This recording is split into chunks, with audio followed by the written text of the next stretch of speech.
So this is the S10. I got a couple people that asked me a few questions like, what happened to that burgundy S10 that I had that was cam with the 5.3 where the motor blew up? I had two S10s. As you can see, this one is still burgundy, right? But the other S10 was actually in extreme, and I was going to do a swap in it too.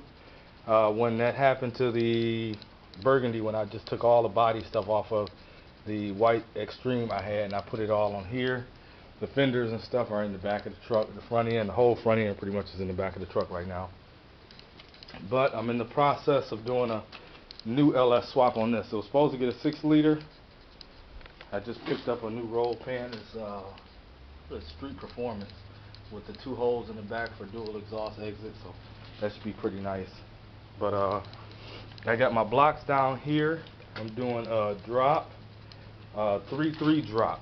I may end up getting a 4-inch block for the back. So this is just a quick update.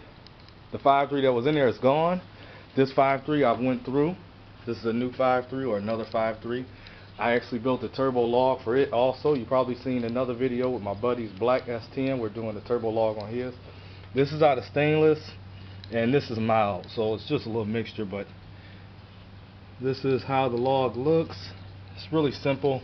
And my downpipe, you can see, will go here. I actually had to notch the floor or the firewall, and I'm gonna have to close that up. And this is a 3-inch pipe here, and then I'm gonna have to snake that over to the back of the turbo here. So we just got to make that connection from there to there. I'm gonna try to use as much as this. This is just a 3-inch U-bend here as possible. And let me see, we can come off some kind of way like this here straight. And once I cut it, I should be able to flip it over this way somehow and get it to connect to there. So I'll show a video. I don't really have anybody to video for me while I'm doing it, but I'll show a video after it's done of how, what I got accomplished. So just a couple other things. We swapped on this one. Instead of doing the truck, I'm doing the Corvette accessories, LS2 timing chain, and that's because we're running the LS9 cam. I want to go for the sleeper sound at idle. Just somebody think this just a small block Chevy S10, and then when you get on it, they hear that turbo spool up. So this is the Corvette accessory here. I'm looking to see if I got enough room to clear it, because I'm running an intercooler and it's going to be recessed in the core support. So this is how the intercooler will be recessed into the core support. It just sits inside the core support where the AC condenser would have sat. I'm getting a new core support. I kind of hacked this one up trying to see how I would make it work, if it would work.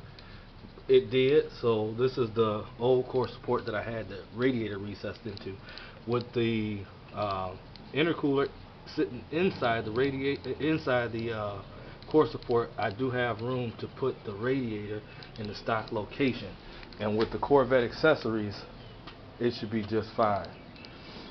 Other than that, let's see, as far as turbo, what we're running is the On3 7875, and wheel looks pretty big, don't it? The way it sits, I've already had it mocked up with the fender well in and everything. I didn't have to recess the fender well at all with this turbo and this setup.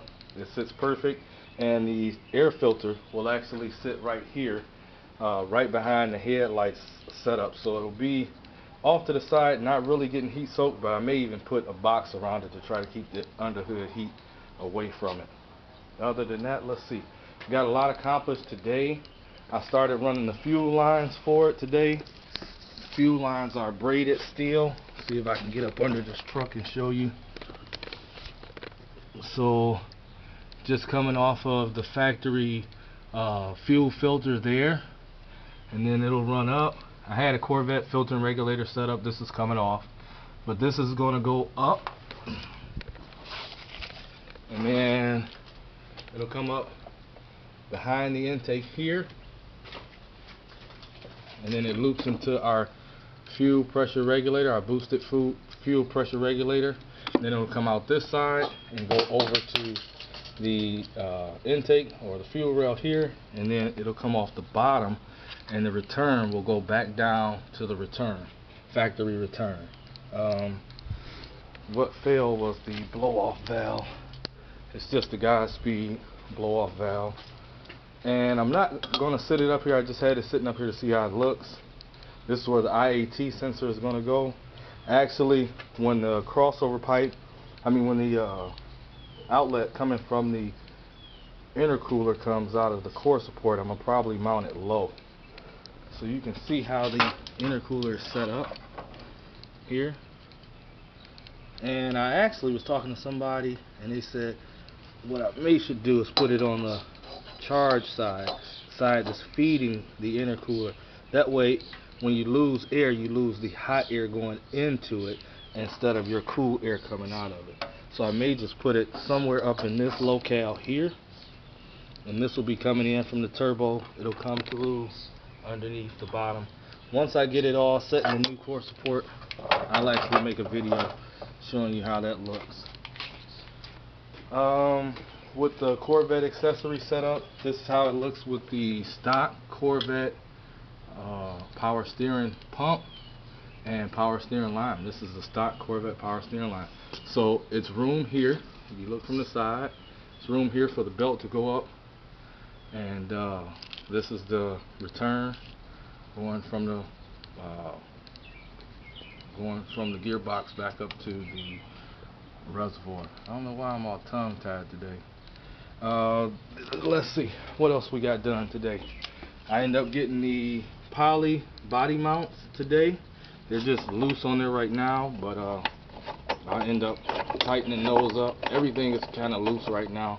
This is cable. I got to take that down. This going to the battery in the back, because the battery will be mounted in the bed now. What else? We end up getting Beltec 3-inch drop springs. They're 2-inch with the spacer, and they're 3-inch without the spacer. So I kept the spacer off. We're going to drop this thing down. I got to get some drop shocks. We took the rotors off. They were pretty old and rusty. You can see them down here. One of them had like a little lip on the edge, so I don't even want to try to get them turned. I ordered a set of drilled and slotted.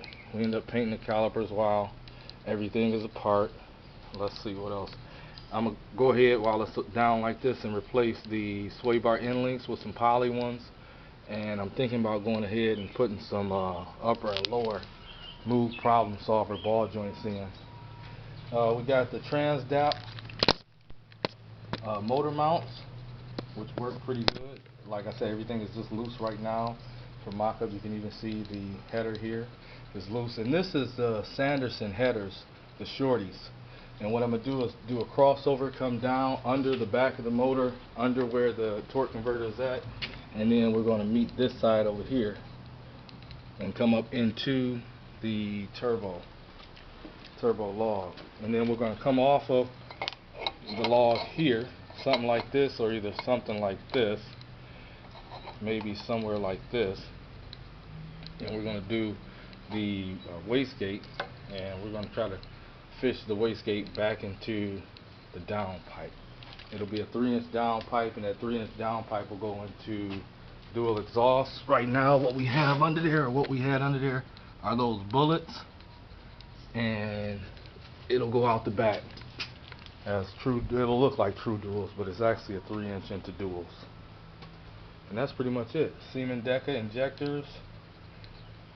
Last time the truck was up and running, it was drive-by cable. This time we're going drive-by wire. I got to try to find somewhere to mount the TAC module. I'm thinking about putting it right here on the firewall here, just like the stock Silverados and stuff have it. I just have to see if it's enough room.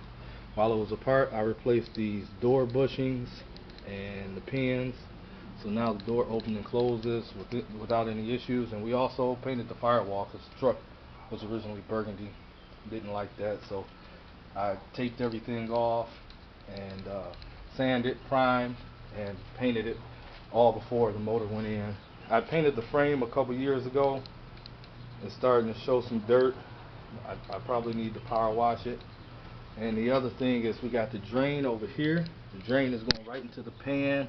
This is a -10, and this is the one that just screws in, and it has a rubber washer. Hopefully that doesn't leak. If it doesn't, I'll let you guys know. If it does, then we may be having to get a welded one. And then it'll come off of this and go into the bottom of the turbo -10. And this is the feed. The feed is coming from underneath the truck. Will be going in like this, and it's coming from over here where the oil filter is at. See if I can move some wires so you can get a better view, but you can kind of see it in there. That's the feed coming off that block plate that's on the side of the block right above the oil filter. So that just goes down and around the front. You can see it underneath there, coming down and around the front. And then I'll get some ties or something, something to hold it away from everything and make sure it doesn't come into contact with anything rotating. But that's pretty much it. That's the update on the S10. This is a 97 5.3. Like I said, was going through. I had the heads rebuilt by a local shop. The bottom end I went through myself. I got a build thread on Turbo Forums, so I'll probably post a link to that at the bottom. But hopefully we can get this thing back up and going here in the next couple weeks. That's what we're shooting for. So until then, thanks for watching.